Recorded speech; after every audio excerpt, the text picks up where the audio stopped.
Hey everyone, I'm Albert Boris. So, around half a year ago, I made a video where I fixed the retro cups of Mario Kart DS according to my liking, and it was a lot of fun to come up with a new selection. Although then again, it's not like the standards were high to begin with. So now I thought, why don't I do the same but for Mario Kart Wii? Finally! What took you so long, Albert? Dude, you have no idea how hard it was to come up with this. But yeah, I also recently ranked all of this game's tracks like back in February, so I thought this would be a fun video to follow it up with. Now, when it comes to the retro selection in Mario Kart Wii, it's actually not half bad, and admittedly I'm biased when saying this, seeing as this was my first Mario Kart game of all time, but when compared to the previous installment in the series, it's definitely easy to see that this was a huge step in the right direction. Because not only did they abolish the rule where cups had to be chronologically ordered, resulting in travesties like Baby Park being cup finales, but they also generally started focusing more on giving us fan favorites as well. That's not to say it's all cotton candy, I mean, what the hell is this? But on the whole, it's definitely far more acceptable. However, if I were in charge of developing this game, I can still safely say that my picks would be fairly different from what we ended up getting, which is why I'm making this video, to see how I could much better improve this selection and make it go from okay to perhaps amazing. But how am I gonna go about when reworking these cups? Well, for the most part, I'm gonna try to pick tracks which I believe would benefit the most from Mario Kart Wii's new added gameplay gimmicks, that of course being the trick system. It won't always be the case, but for the most part I'm gonna try to. And also, while I'm for the most part not gonna pick tracks already in Mario Kart DS, there might be one exception which I'm gonna mark off for. You'll see which one I mean soon. So with all that being said, I say, let's just get started.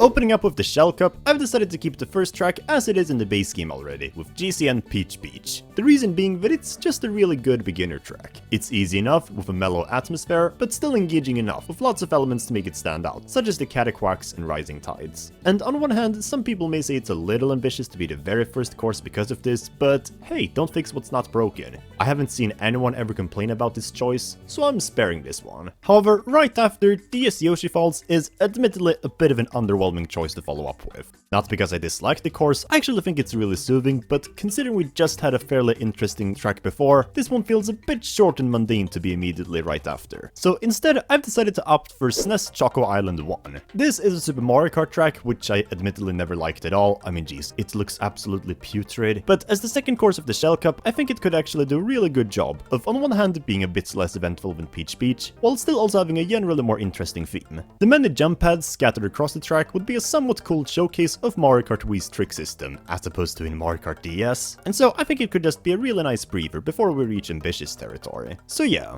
For the next track, once again though, Ghost Valley 2 is another track that's just way too boring and simple to be in this game. And considering I already put another SNES track in this cup, I have no qualms about tossing this one in the bin. However, at the same time, I don't mind having a spooky track in this spot, so to make up, I've decided to toss in GBA Boo Lake in here. Not only would its dark tone raise the stakes for this cup, perhaps even more than previously, but it also has two massive big jumps at the start, which like with Choco Island 1, would be a badass showing of Mario Kart Wii's trick system. Oh yeah, and maybe we could also actually have a visible lake under the boardwalk we drive on. Not that we'd be able to go through it, since underwater driving wasn't invented yet, but I mean come on, there's more to Boo Lake than just a lake. Regardless, I think this would be a far better track to have in this spot. And lastly, for a final Shell Cup track, I'm gonna be a bit basic with my choice perhaps, but at the same time, it can't be any more basic than what we have now. On one hand, N64 Mario Raceway is not a bad track, but putting a Mario circuit at the very end of a cup, why would you ever do that? Especially when this is also one of the calmer Mario circuits, making it fit even less.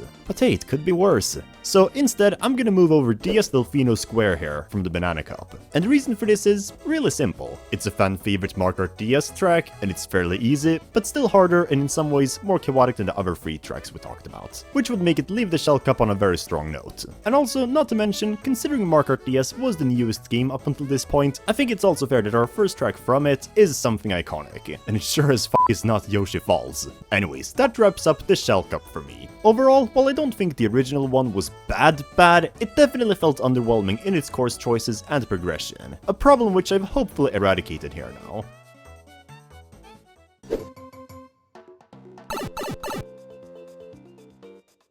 Next, moving on to the Banana Cup, this one was probably the least enjoyable one originally. At least if we're not including the Shell Cup. Because sure, even if it had two of the greatest tracks ever in the back half, it also had two of the worst tracks before that. And I already moved out one of said good tracks to another cup, so this will be hard. Right off the bat, I had no idea which course I should give the first slot to, although if there's one thing for sure, it should not be Sherbet Land. It's not only incredibly bland, but it's also not very easy either, with its ice physics all over, making it a really bad first impression so early in the game. So instead, I'm gonna give it to GCN Baby Park. So this track was, well, it was god-awful in Mario Kart DS. It was only 5 laps instead of 7, and the limitations the DS system put on it made it feel so unbelievably barren and boring, with nothing going on at all. You know where Mario Kart Wii differs from that game though? It's got the craziest item balancing in the entire series. Can you imagine how much more fun this track would have been in this game instead? So even though it's already been remade before, I think it absolutely deserves another chance here, and would be a much more iconic first impression to this cup.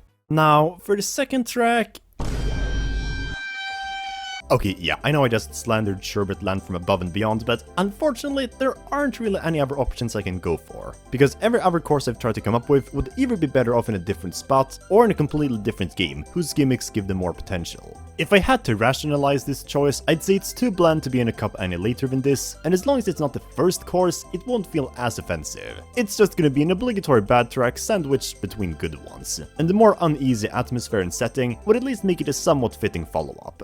And next, for the third slot, we're gonna venture into noticeably more challenging territory, with DS Shroom Ridge. So, one of the things I never really noticed as a child, but think is kinda weird now, is how Mario Kart Wii doesn't have a retro traffic track. There's only Moonview Highway in the Nitro selection, but nothing among the old courses, so for contrast, I think this could be a unique choice. It's not too hard, most of the turns are fairly smooth, and the cars themselves are slow, but it's still a noticeable step up from previous tracks. And the sad-ish and almost credits-like music would make it somewhat fitting to be in the back half of the cup. And also maybe add a huge ramp to this large stretch of grass. It's kinda boring otherwise. So overall, I would love to have this here. And finally, for our last track here, we're gonna step up even more with GBA Bowser Castle 3. I already loved having this course originally in the game for its beautiful blue color scheme, so there's no way I'd leave it out of there. But at the same time, I also always thought it was a little too easy for the Leaf Cup. Okay, maybe easy is not the right word. Simple, that's it. Like yeah, there's definitely a lot of twomps you need to maneuver around, but otherwise the layout is fairly flat and predictable. So instead, I think it would leave a much more memorable mark as the finale to the first half of the game, to get people in the mood for what's coming up next. And don't worry, we'll get back to Waluigi Stadium soon. I was initially gonna keep the finale of this cup the same as it was, but then Baby Park happened, and even if it didn't, GC and Mario Circuit would have been here instead. With that though, that finishes up my Banana Cup. And overall, while it may not have as high highs as the original one, I'd also argue that this one is far more consistent now, which is a little more important.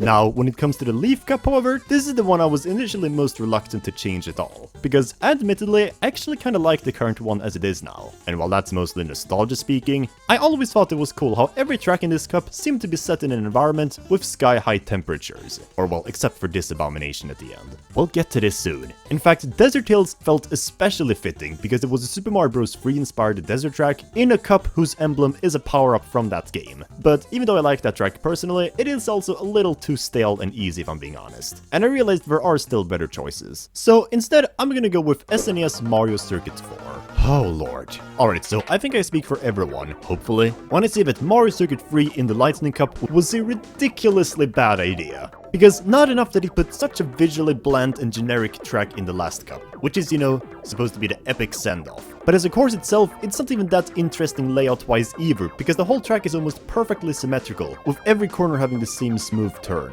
But at the same time, we still need the retro Mario Circuit in this game. So how about this? We move this over to the Leaf Cup and replace Mario Circuit 3 with 4. It's marginally more difficult, with way more varied types of turns to take, and it would make it clear that Mario Kart Wii isn't playing around anymore, marking a transition to more difficult tracks. Although, on another hand, now I don't know what the f*** to do with the Lightning Cup later. Anyway, moving on. For the second course, I decided to be a bit bold and reluctantly go with DS Tick-Tock Clock. What? How is this a reluctant choice? This is one of the best Mario Kart tracks of all time! Or is it? Okay, yeah, it is a masterpiece in Mario Kart 8 Deluxe. However, in Mario Kart DS, it always felt a bit boring to me. And not just because of limitations, mind you, but the music being so quiet and the aesthetics looking kind of stilted did make it feel more dull than it should have been. But then I figured that, like with Baby Park, if it was put in a more modern game with way crazier item balancing, it could probably pop out way more into chaos. And perhaps we could also trick off of the clock hands. So actually, yeah, I'm all in for this track choice now. For the third course of the Leaf Cup, I'm actually gonna keep it exactly as it is for once now, with N64 DK's Jungle Parkway. This course is just a really nice and cozy jungle safari set at sunset, and while it's not particularly hard, it definitely feels like an appropriate calm before storm, and I will never get enough of it. Nah, you're wrong. This is one of the most boring tracks of all time. They couldn't even make a real song for it. I mean, okay, yeah, if I was in charge of this game, I'd also give this track a new remix, but it wasn't just a 10-second ambient loop. Something like the Pirate Island theme from Raccoon Racing. Remember that Flash game, Bertel? No! Who cares? Admittedly, a part of me did want to put this track in a banana cup instead, but after some persuasion from my video beta tester, I figured this was still the smartest choice. Which brings us to the Leaf Cup finale, which, on one hand, this spot could be reserved for a lot of tracks. However, what I would not allow in a million years is to have GCN Mario Circuit be it. Seriously, aside from the obvious one, this is the worst track placement in the game that I'm at least willing to acknowledge exists. It's not even that this is a bad track on its own, in fact, it makes perfect sense to be in Mario Kart Wii, thanks to the much more engaging bump section at the end now. But one does not simply put a circuit track at the end of a penultimate cup, no matter how much more challenging it is than the other ones. It's not as bad as putting it at the end of the final cup, but it's still really underwhelming. So instead, I'm gonna move over Waluigi Stadium to here. This track simply had to be kept in here. It's arguably the Mario Kart Wii retro that benefited the most from its inclusion, thanks to the addition of half pipes, and thanks to its epic stadium atmosphere, I think it would be an absolute banger to cap off the cup, before we get to the very last one. And that wraps up the Leaf Cup for me.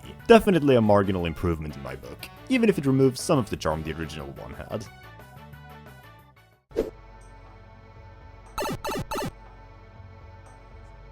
And with that, we're all the way at the final cup of the game now, the Lightning Cup. So this probably won't come as much of a surprise, but when it comes to the Lightning Cup... Okay, I'll stop. I'm actually gonna keep it almost exactly as it is already, because aside from the one we do not speak of, these are some of the best track choices they could have come up with overall. Peach Gardens is an excellent calm before storm, with its relaxing and yet dangerous atmosphere, and DK Mountain is an excellent penultimate, being even more hazardous, and N64 Bowser Castle is such a grim and yet badass finale to the game. No Mario Kart track has ever felt so ominously evil to me, and it leaves such a unique final impression, with how long and challenging it is. So actually, the only track we've left to change up is the first one, and honestly, as much as I hate to say it, but I can kind of see why they went with Mario Circuit 3 originally. Or well, okay, maybe not that track specifically, but considering we already had an N64, GCN, and DS track each, it had to be a flat one from the SNES or GBA era. That doesn't mean they didn't go for an awful choice, but I'm not entirely gonna fault them. Still, we have to come up with something better. My first instinct was to put GBA Yoshi Desert here. It's a fairly challenging and twisted desert track with a hostile soundtrack and lots of quicksand to avoid. But then I also realized that both the Special and Lightning Cups would now start off with a Yoshi-esque desert course, and I wanted to avoid that overlap. So instead, I decided that the best course would be GBA Sunset Wilds. Dude, are you seriously picking Sunset Wilds, knowing that they couldn't even translate it properly in 8 Deluxe? And this is a weaker hardware!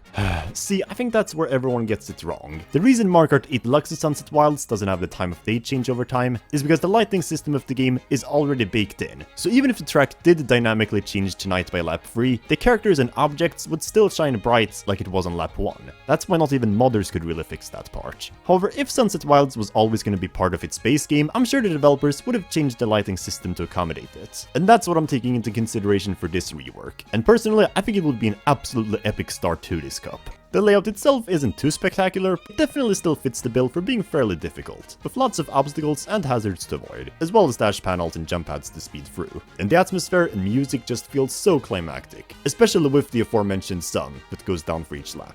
It would be such a good first impression to this cup and keep players eager for what's to come next. And that, my friends, is how I would fix the retro cups of Mario Kart Wii. Admittedly, this was one of the hardest things I've ever had to put together for a video, because like I said already, I don't mind this retro selection as it is. The only 2 track choices I've always despised was those of GCN Mario Circuit and SNES Mario Circuit 3, but otherwise, for all its faults, I always felt that Mario Kart Wii did a fairly decent job on the whole, so it did kinda hurt to take out some tracks I personally did like. But at least Mario Kart 7 pretty much perfected its selection. Surely, I'm not gonna have to do a rework video for that game, right? Right? But yeah, let me know down in the comments below how you would fix this game's retro tracks personally, and if you perhaps even agreed with my picks. Like and subscribe if you enjoyed this video, as I make even more videos on the Mario series, and make sure to follow me on my Discord server, Greenpipe City, as well as on Twitter and Patreon for more updates as well, and I'll see you all soon, until next time.